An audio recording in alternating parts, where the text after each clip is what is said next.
What is up, fellow YouTubers? Back at you, Cool Cobras, with another video. Look at these biceps, though.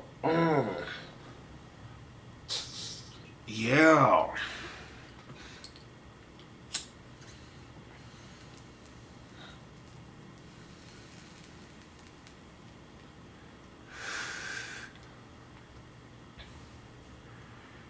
Okay, so some guys, they aren't the, what you call the brightest in the bunch.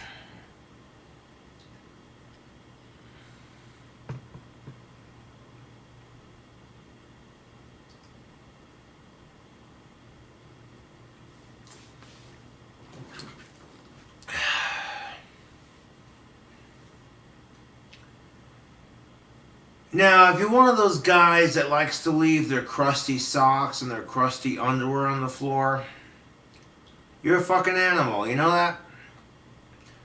You take them off your feet, you take them off your nasty, sweaty balls. Takes you about 2 seconds to put it in the hamper. And simply put, especially if you have a girlfriend, your girlfriend shouldn't have to put up with that shit. And most guys don't think, like, what's the big deal, they might say. Well, okay, put yourself in your girlfriend's shoes for just 1 second. And imagine if your girlfriend decided to leave her moldy, bloody tampons all over the floor and didn't pick them up. You'd be going, from the smell of it. And you be having the same fucking conversation she has with you about your crusty ass underwear on the floor. Really? The basket's right there. You couldn't just throw it in there? Now the only difference, you got a laundry basket and a waste basket. Not much of a difference.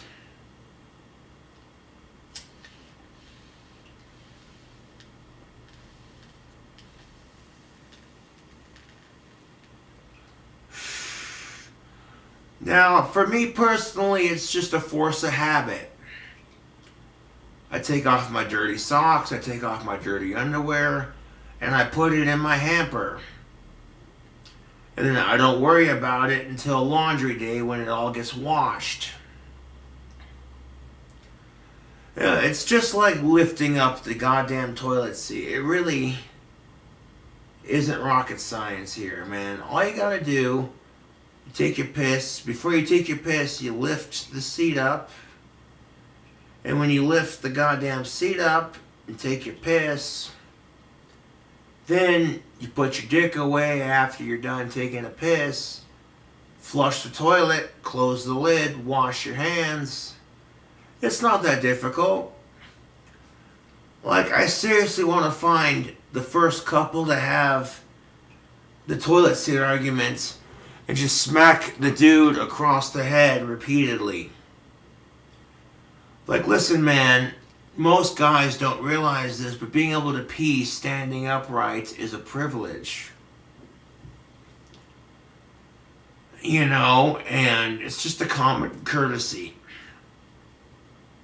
Because of all the things you and your other half could be fighting about, having an argument about the toilet seat is fucking stupid.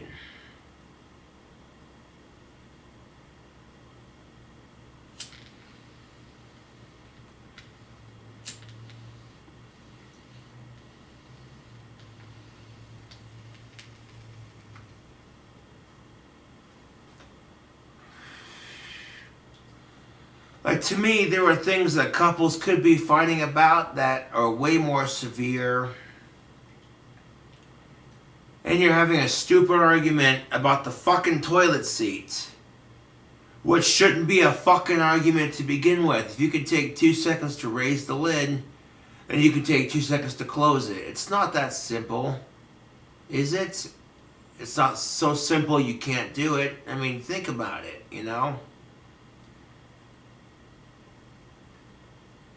Put yourself in your girlfriend's shoes for a second. She comes home from work and There's crusty socks and mud-streaked underwear all over the floor.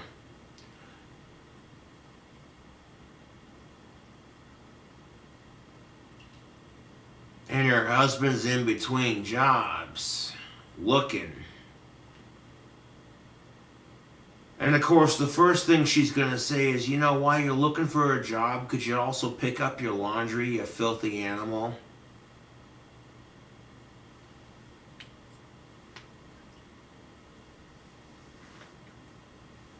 Now seriously, fellas, ask yourself that question. How would you feel if, you know, your girlfriend just left your crusty tampons all over the place? Didn't bother to throw them in the trash can? You'd be grossed out. So why leave your crusty socks and your crusty underwear all over the place? You know, and don't just do it for your girlfriend, do it for you. To be less of a slob. You know, it's like I said, like, I take my socks off or whatever, my underwear, and if it's dirty, it's going in the hamper. Simple as that. And of course, laundry day comes up. You have a his and hers laundry basket. And of course, you know, you and your girlfriend fold socks differently that produces the same result. And there's got to be a fucking argument about that. What is this shit? You're sitting there, your girlfriend asks, hey babe, could you help me fold laundry? Sure thing, anything for my favorite gal pal, you know. So of course you're happy to help your girlfriend with the laundry. That's what couples do. It's part of that commitment, that 50-50. And then it comes down to folding the fucking socks. And then of course she doesn't like the way you fold socks, so she has to say something about it. Completely ignores the fact that the way you fold socks and the way she folds socks are different, but it produces the same fucking result. You get folded socks, right? And so you're sitting there thinking, hey, you know what? You're the best boyfriend on the planet. You help your girlfriend with her laundry, whatever she asks, you know. Had a fucking body, you need help. But of course, she's got this pissed off look on her face like,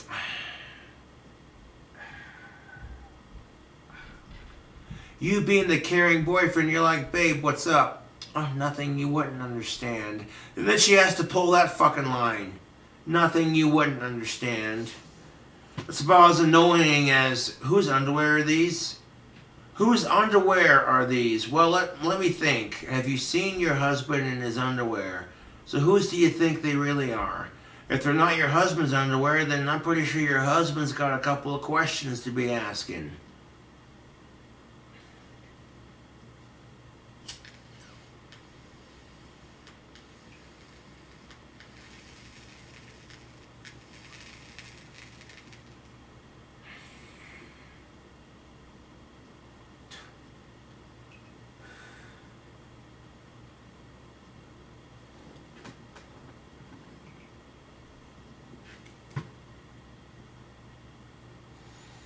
Got the last of my London Dry Gin and Mountain Dew here.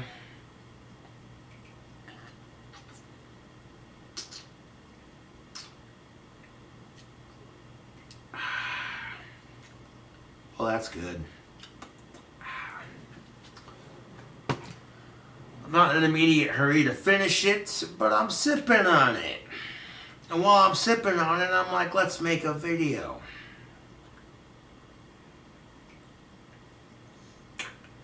He said while purposely flexing his gorgeous biceps. There's the right one, and there's the left one. Oh, yeah.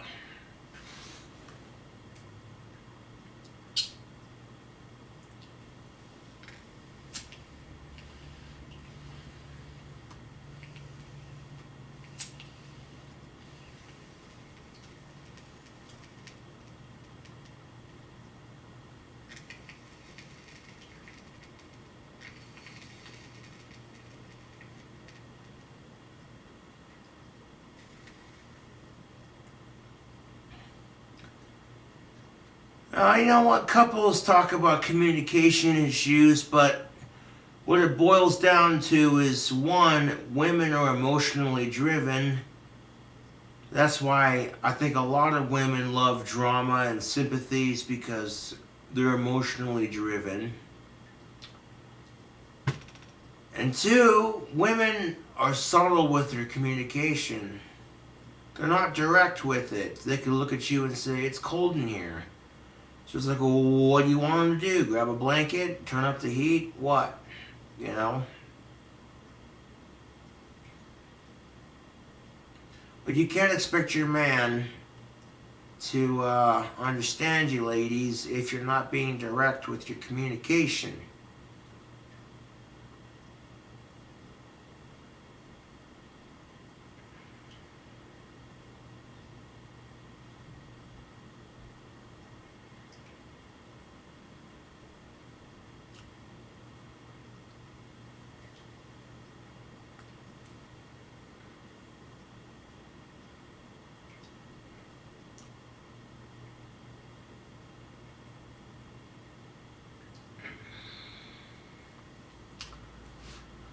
Now, the two secrets to a happy marriage. One, never go to bed angry with one another.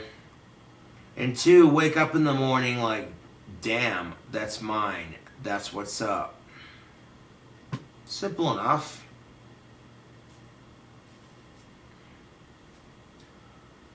Cobra, you haven't had a girlfriend in almost 3 years. Who are you to give advice? Well, you know what? You can take my advice or leave it. That's just my 2 cents. And another thing that really gets me about this, you know, couples use sex like it's a bargaining chip. That's not healthy for the relationship either. You should be using it as a means to grow closer, spiritually, mentally, and physically. Just because you can, that's your other half, and it feels good. Not because you want something. Because money is a bargaining chip. You can't change that. That's just how it is. But sex doesn't have to be. And the 2 biggest things couples fight about are money and sex. Every time. It's a fact.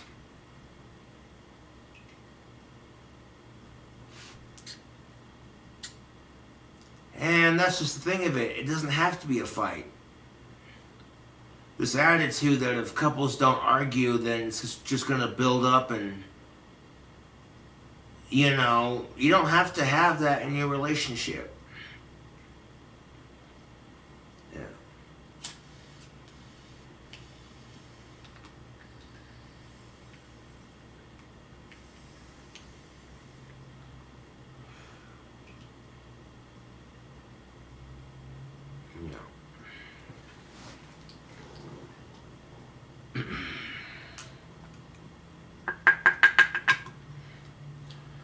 In fact, there's a famous comedian who talks about this kind of stuff. Let's see here.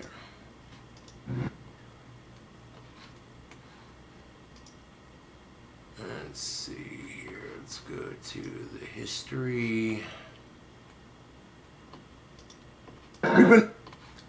Alright, so there's a famous comedian by the name of Jeff Allen. And this little stand-up bit is called Understanding the Wife's Code.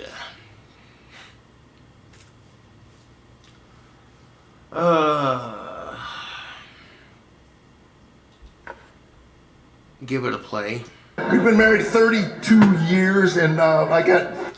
This poor bastard's been married to his wife for 32 years. Oh.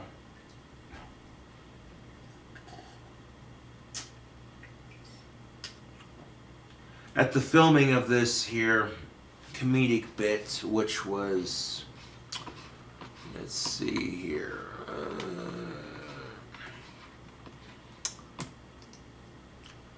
uploaded to YouTube February 26th of 2019, so it's been over a year. So this dude, this Jeff Allen's been married to his wife for 32, 33 years, you know. That's pretty impressive. Most people, most people would be like, how the fuck do you do it? You know? Well, if you follow that two-step advice, never go to bed angry with your wife or husband, and wake up in the morning and be like, damn, that's mine. And I get to wake up next to them. Fucking awesome. You know, that's how you keep it alive. Fuck all the sex, the kinky bullshit. That's how you keep a healthy marriage alive. Because what happens when you're too old to have it, and then when you're too old to have sex and you're still married to the person, you gotta find some way to keep it alive. I'm just saying.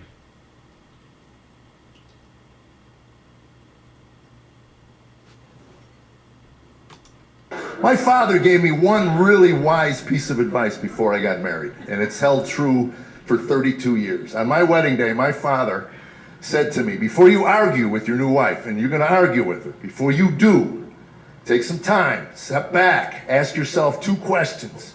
Do you want to be right, or do you want to be happy? Right. And then he broke down and sobbed right in front of me. I had no idea what that man was talking about. 32 years later, I can tell you this, I'm a happy, happy, happy man. I ain't been right in 12 years now. That's the problem with people today when it comes to marriage. It's you can either be right or you can be happy. Well, stop worrying about being right and just be happy that you have someone. I mean, there are schmucks in their 50s who have never even had sex. These 50-year-old virgins, and you're just like, oh, you poor bastard. There are people out there who are in between relationships who haven't had someone in years, and they're just waiting patiently for the right one to just magically pop into their life like, ooh, you know. And you're fighting with your wife about stupid shit like the goddamn toilet seat, your crusty ass underwear being left on the floor, not enough money in the relationship, the sex is boring. Blah. Well, you want to spice up the sex in the bedroom, fucking get yourself some KY, mine plus hers, that pink and blue shit. Oh. Fellas, get yourself some tactical soap. And you shower up with that tactical soap before you make love to your woman. And then you throw in the KY Mine plus hers, some nice rose petals all over the bed, some pink champagne, maybe a nice bath bomb. You fix your girlfriend a nice hot bath. Make a night out of it. And don't be in a rush to get to the big finish. You know, remember when you were younger and you were getting your first action? Yeah, we all remember that, right? The first time you make love to the opposite sex, you're unsure of yourself, but you know what? You don't care. You're just happy as fuck. You're feeling each other up, and you're enjoying it. You're not in a rush to get to the big finish. You're like, it's all new to you. You're like, oh, hey, yeah, she's playing with my dick, and I'm playing with her boobs. This feels fucking awesome.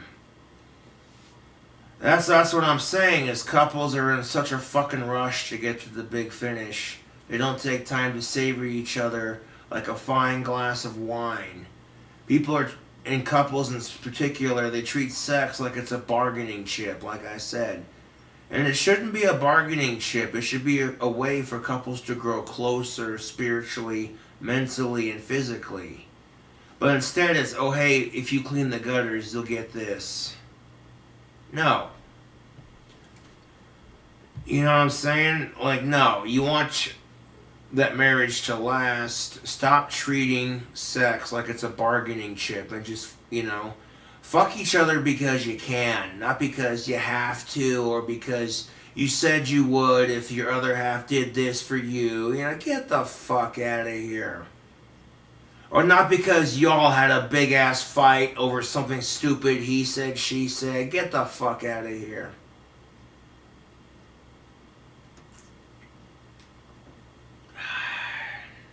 You keep that spark alive, and you never know, you know.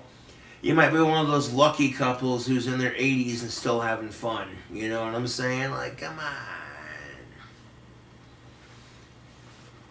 I suppose sex is like wine. It only gets better with age. Yeah? 18 and up.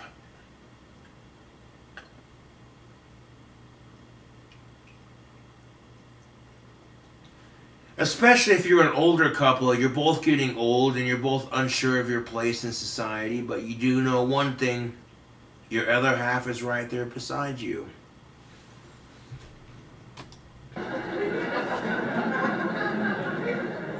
Sometimes I even have to ask her, am I happy? Oh, you better believe you're happy. I was just checking with you, Buttercup. Call my friends up. I can't go golfing, but I'm a happy, happy, happy man. And don't get me wrong, we argue. You've got to argue in your marriage. You don't argue in your marriage, it'll build up in your brain over time. Oh, that's that right there. Oh, don't get me wrong. You gotta argue when you're married. No, you don't.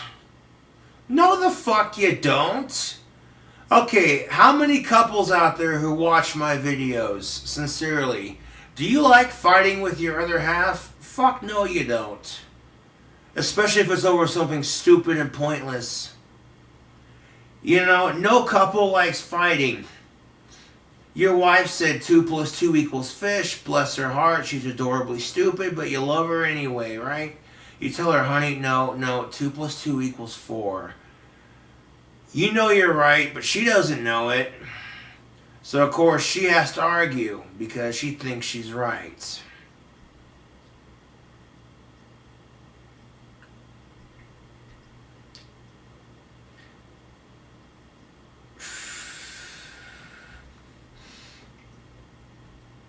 Yeah. You know, that's the thing of it. You could sit there and say, try to find a dating partner who doesn't argue with you when you're right. But the problem with trying to find a dating partner who doesn't argue with you when you're right, here's the problem with that. Everyone thinks they're right. Oh.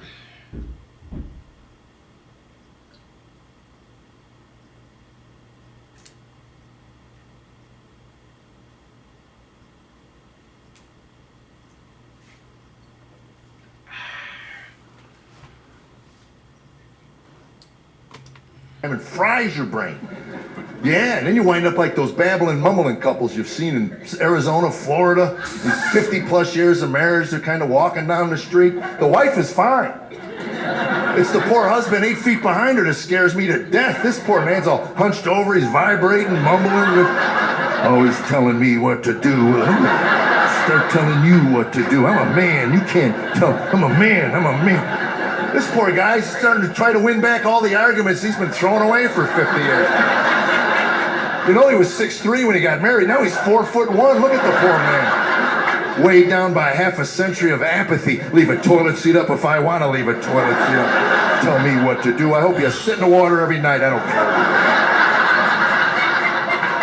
And that's when she turns around. What'd you just say to me? I didn't say nothing to you. Scary.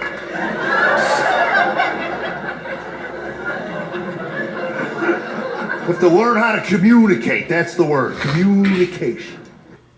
Yes, that is the word. Communication. That's the big word right there. The evening.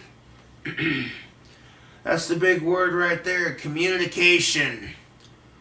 Communication. This is where men and women have the biggest issue, is communication.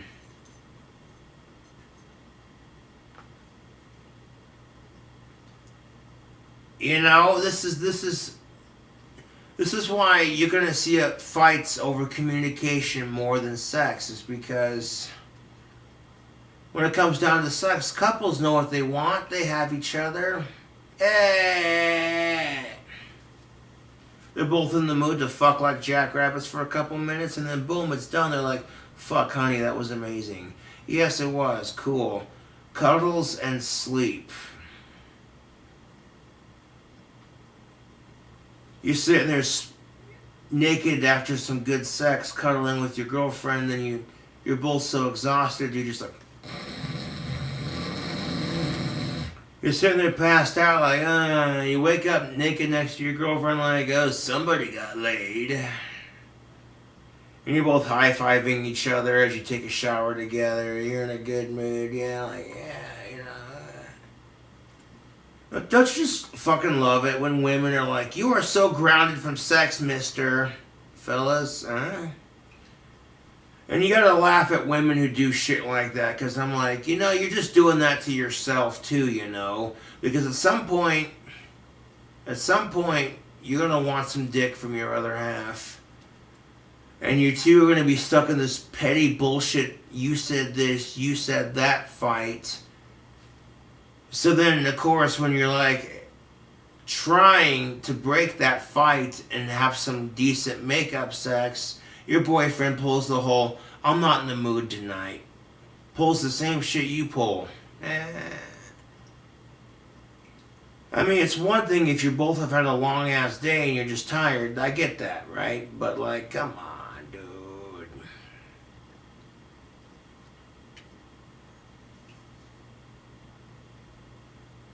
Sex is the gasoline that ignites the fire in your relationship. That's a horrible way to put it, but it's the fucking truth.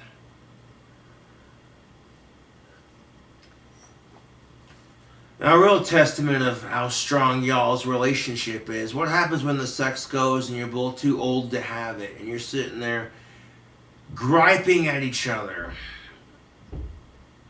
That's the thing that almost every couple gets to look forward to, provided they haven't divorced by the time they're 40. Is the griping golden years where you're too old to have sex, but god damn it, you keep things fresh in the bedroom with Febreze and plenty of griping. And even though you piss each other off to the point where you're just like, I don't know why the fuck I married this person, you're still with them, right?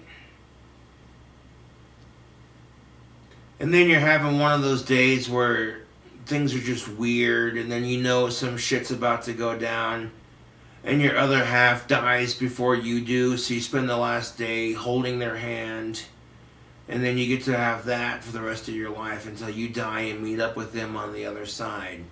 Ain't it grand? You have to learn how your spouse communicates. That takes time. Men and women communicate differently. It took me 2 years of marriage to figure. Exactly. Men and women communicate differently. They do. It's not how your spouse communicates. It's how men and women communicate. Exactly my point.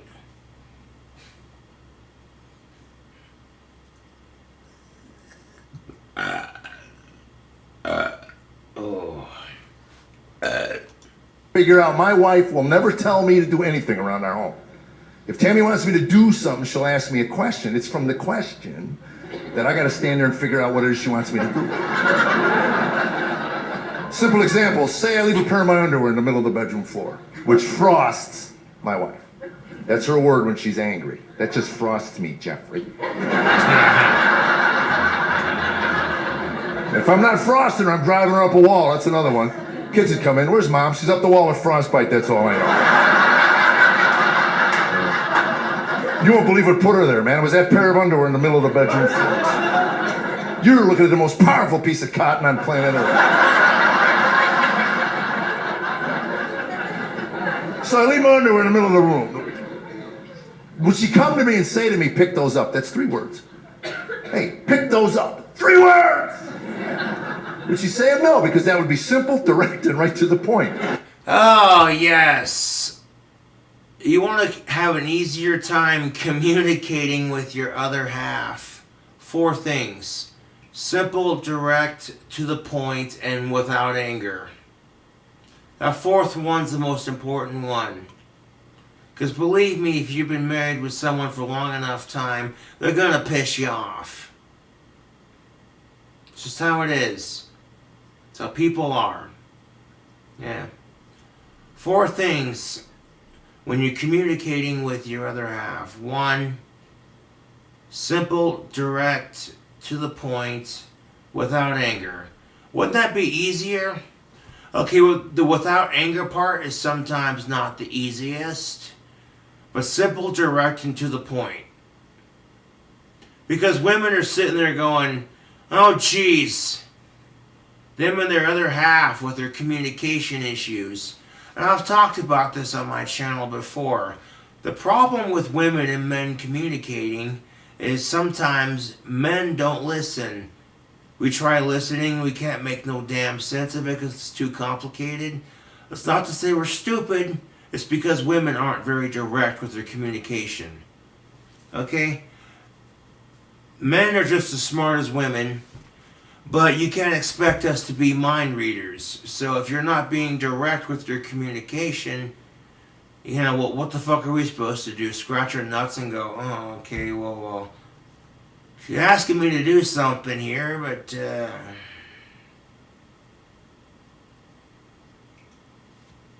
fuck. I'm not quite sure how to execute this, And of course, do men ask for directions? Fuck no, men were stubborn, right? We're not going to ask her to repeat herself because then she'll say we're not listening. We don't want to listen to that argument, so we're just like, yeah, sure, I got you, babe. And then we'll mess it up anyways. So it's like, how are we supposed to win here? And it's a simple solution. Simple solution. And at that moment, we would be communicating at the highest human level. The way God the Creator intended it, through language. She looks at me, looks at my underwear, and then asks, are those yours? I sure hope they are, otherwise I got a few questions of my own. Like, seriously. That right there. Okay, that right there. When the guy's too fucking lazy to pick up his underwear, and she has to ask the stupid question, hey, are those underwear yours? Let me ask you something, honey. Have you seen your husband in his underwear? If the answer is yes, then you don't really have to ask that stupid question, do you? Just tell him, hey, you lazy piece of shit, pick up the fucking underwear. Want me to leave crusty tampons all over the place when I have my period? No? Well then pick up the fucking underwear. And you leave it at that. Guarantee you your man picks up his clothes after that. No, seriously. Don't just do it for your girlfriend. Do it for you, dude. Don't live in a fucking pigsty. You know, ew, dude. Okay, it's a force of habit. My socks get crusty. My underwear gets dirty. You put it in the basket. You know, sometimes when you fart, and it's enough to leave like a little streak. We've all done it as people, you know. You don't necessarily shit your pants, but you don't shat either. Just kind of, you know, oh hey, look. That fart made the underwear stick to the inside of your butt crack. And then you pull it out of your butt crack, and then you take your underwear off, and you're just like, ew. You wiped plenty of times, but sometimes that's just how it happens. Don't be a, you know what I'm saying? Like, don't be a disgusting animal, dude. Like,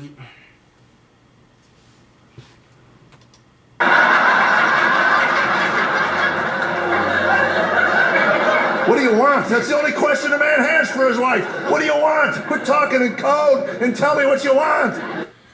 exactly. That's all that men really want. Is to figure out what their women want. Quit talking in code. Quit speaking in tongues and just tell me what the fuck you want. Wouldn't that be easier than trying to make me guess, and when I guess wrong, it's automatically my fault because you can't fucking communicate? That seems to be women's go-to for the most part. Blame men for everything. Instead of admitting that, okay, hey, you know what? That's this communication issue over here, you know, kind of thing. Yeah.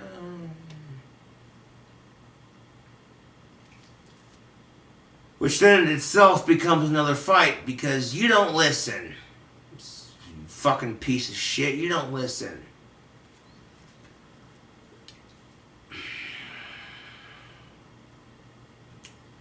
Not enough alcohol for this.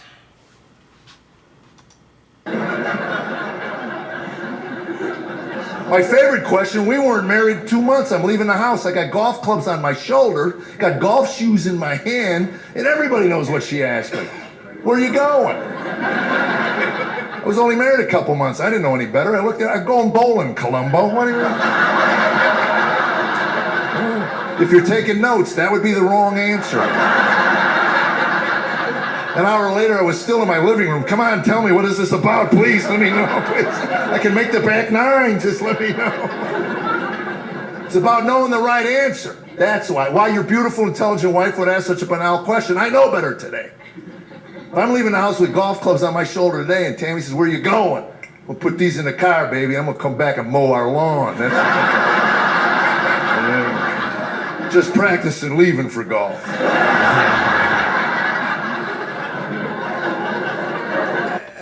Okay, you know what? There's nothing wrong with your wife asking where you're going. She's curious, wants to know what you're doing. Like, hey, that's understandable. She'll be like, hey, babe, what you doing? Well, just tell her I'm going golfing with my buddies. I'll be right back. And then she tries this whole spew about, why can't you stay here and tend to my needs? Why can't you get a fucking hobby? Get some friends of your own. It's not you, it's me, okay? I want to go out and play golf for a couple hours. Is that so bad?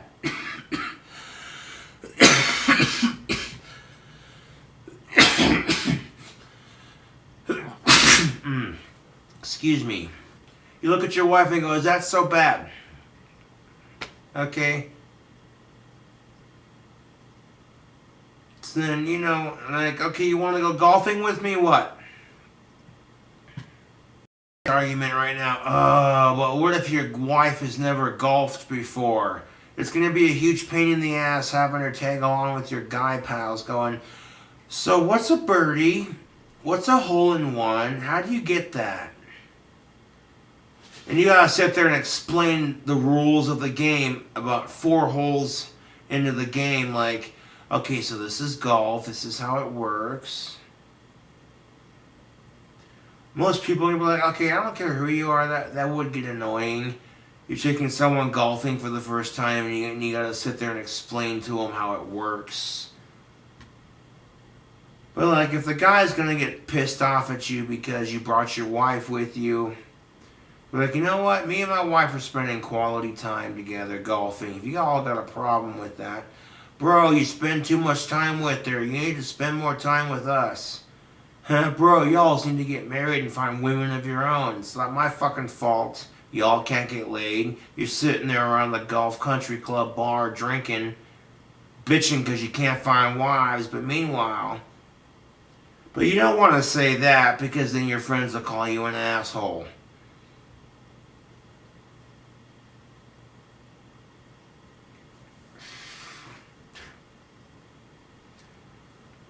You know, that's just the thing of it, ladies. You want to impress your guy friend. Next time he's watching the game with his buddies, walk into the living room with 2 beers, open them both, sit down on his lap, and watch the game with him. His guy buddies will freak.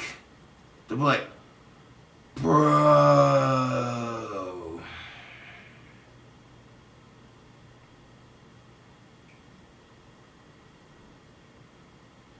They'll be sitting there going, I wish my wife did shit like that. God damn, dude. And at halftime, you get up and make him a sandwich, come back with the sandwich and share it with him. His guy friends will be losing their shit. They'll be like, she brought him back a fresh beer and a sandwich. God damn, dude, I wish my woman was like that. Oh. Okay, then if she's doing shit like that for you, you do shit for her, you know. If there's a big-ass puddle, you pick her coat up so the coat doesn't get dragged through the puddle. Go to a nice restaurant, pull her chair out for her, take her coat off, put it on the back of the chair for her, push her chair in, that kind of shit. You know, that's the kind of shit Like, if you got your guy friends going, dude, I'm jealous of his wife is so fucking badass. And then you got your females, gal pals going, I wish my other half was like that. That's how you do it, people.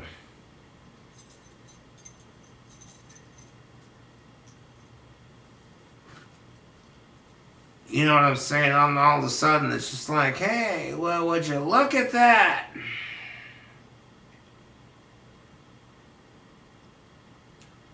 This whole argument about lifting the goddamn toilet seat up. I want to find the first couple who had that argument and just smack the dude across the face as hard as I can, several times. Maybe throw in a couple of punches. You'd be like, listen here, you fucking moron. Being able to pee standing upright is a privilege. Do you know how many times I've heard women complain, men are so lucky they can pee standing up. I've heard several women say that, and I'm like, huh.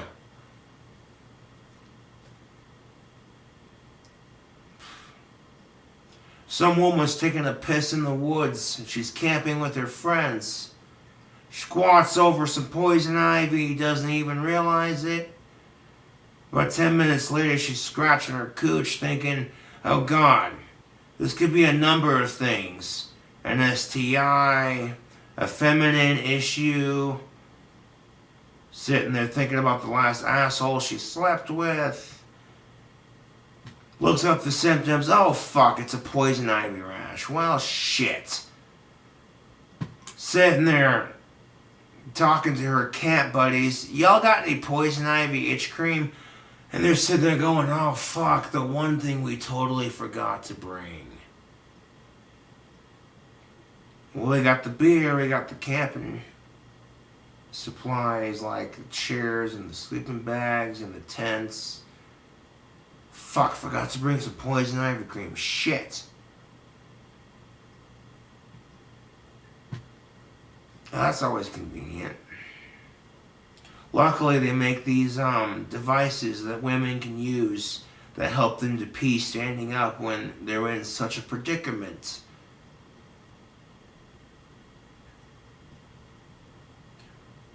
So why not women just use those when they go pee from now on? Here's a thought. Why not men just take the extra time to close the fucking lid? It takes you 2 seconds to raise the lid, and it'll take you about 2 seconds to close it.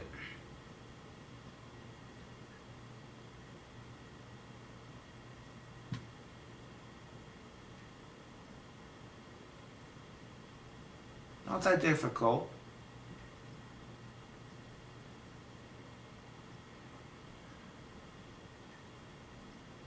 Not that difficult at all.